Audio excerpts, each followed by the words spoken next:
Hello everybody, it's Kim. I have a recipe for you where I am going to use up 2 jars of those maraschino cherries that were in the food bank box. And in this bowl right here I have 2 eggs, 1 cup of sugar. Over here I have 2 cups of self-rising flour. If you do not have self-rising flour, use regular flour and add 2 teaspoons of baking powder. I also have a very well greased and floured large loaf pan. I took the Maraschino's, there's some flour in there, I'll be adding more, but I took the cherries and I just kind of rough chopped them in my little Ninja blender thing, and I reserved the juice. Here I have a little more than a half cup of sour cream. I just wanted to use up what was left. I'm going to use a little bit of salt and a little bit of vanilla, and let me start getting this together for you. All right, the recipe is very similar to banana bread or zucchini bread or anything like that. I looked at a bunch of recipes and I changed it to what I had on hand. I have this sour cream I want to use up, so in place of oil, I'm using sour cream. And I'm going to mix, and I'm going to add 2 teaspoons of my vanilla to this. I just used the cap. My daughter-in-law made this for me for Christmas. All right. And I'm going to add just a pinch of salt right now. About a half teaspoon of salt. Salt brings out all of that. It actually brings out the sweetness. And I'm going to mix these well together. You can use a mixer, but really it's not necessary for a recipe like this. Just going to mix it up really good. And I figured we can have this either as a snack in the evening or breakfast or, mid-afternoon with something to eat, whatever. So that's why I thought of making this. All right, so that is pretty much my mixture that will go into my dry ingredients. Let me grab my spatula. Now I reserved the juice because I want to add just a little bit to this so it makes it really a kind of a cool pink color. I thought that would be really fun. So I'm going to add, to start with, about at most a 1/4 cup. I had about a cup in here.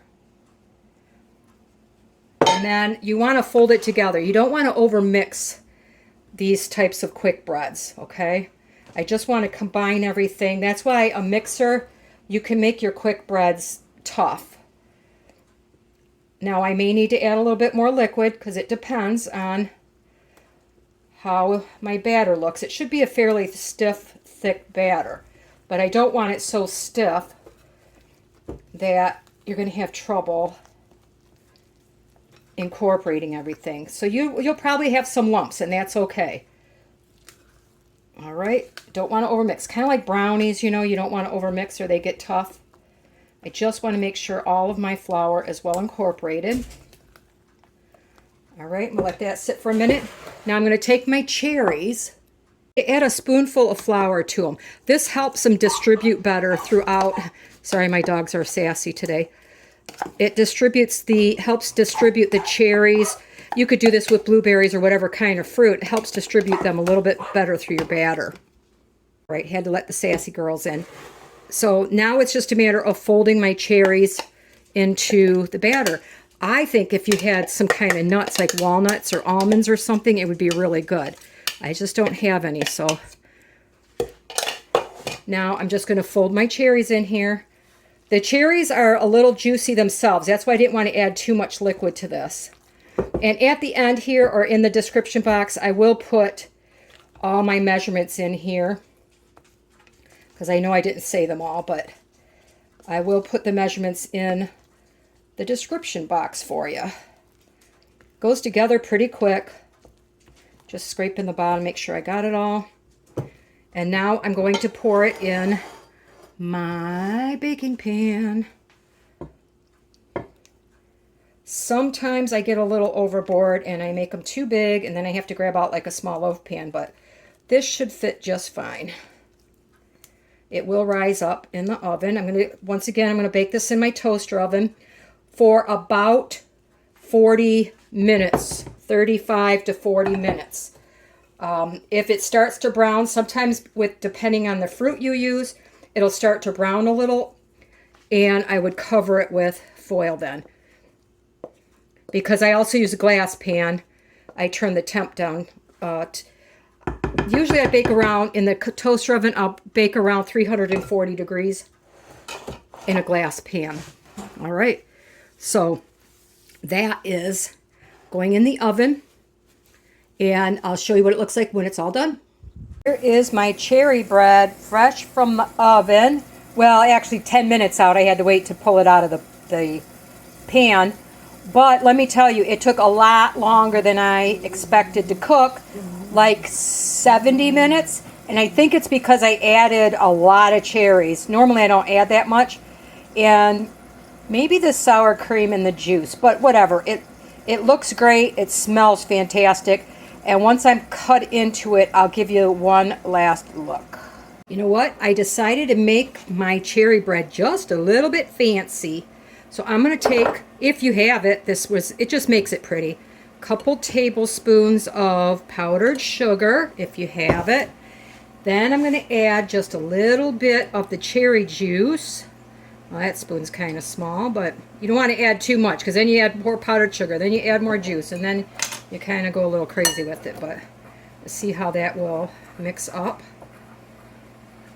Obviously, I might need more. I want to make a little drizzle to go on top. Let's try one more. This is a ½ teaspoon. So far that was what, 2 teaspoons to about a 1/4 cup or so, because those were heapings. This is a little thick yet because it won't, I could spread it on top, but I want to drizzle. Drizzle.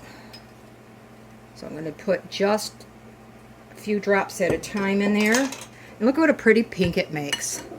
It's a pretty little pink glaze to put over that cherry bread. And I'm telling you, I had a little tiny piece that stuck to the bottom. Oh my, it is good. Better than I expected.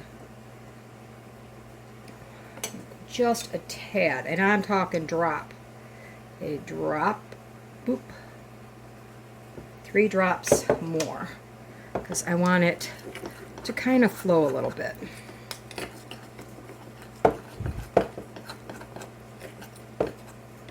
There, I want kind of that consistency.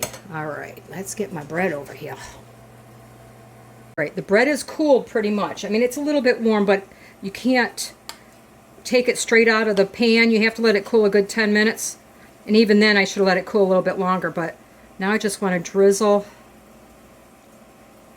And you can make as much of this or as little as you want. You could make it so you frost the entire top. I just thought it would be really pretty. And you know, while I was making it, I was thinking, if I had some mini chocolate chips, that would have been phenomenal in this bread. So you could really change it up with nuts, chocolate chips, and make a cherry chip bread. Oh yeah. So I don't know about you guys, but I never have good ideas on what to do with these maraschinos. So I hope this is one that you think is interesting anyway. All right, well, I think that's about it for my little drizzle.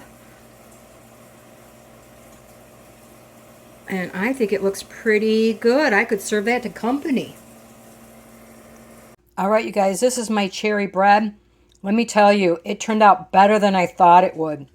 It took a lot longer to cook, probably because of the extra moisture I added, but man, this is really good. I am not, believe me, you ask my kids, I am not a maraschino fan, but this is a little bit sweet, it's a little bit tart, and it's actually really good. So anyway, I'll leave you the recipe in the description box below. If you have any comments or questions, please let me know, and have a wonderful day.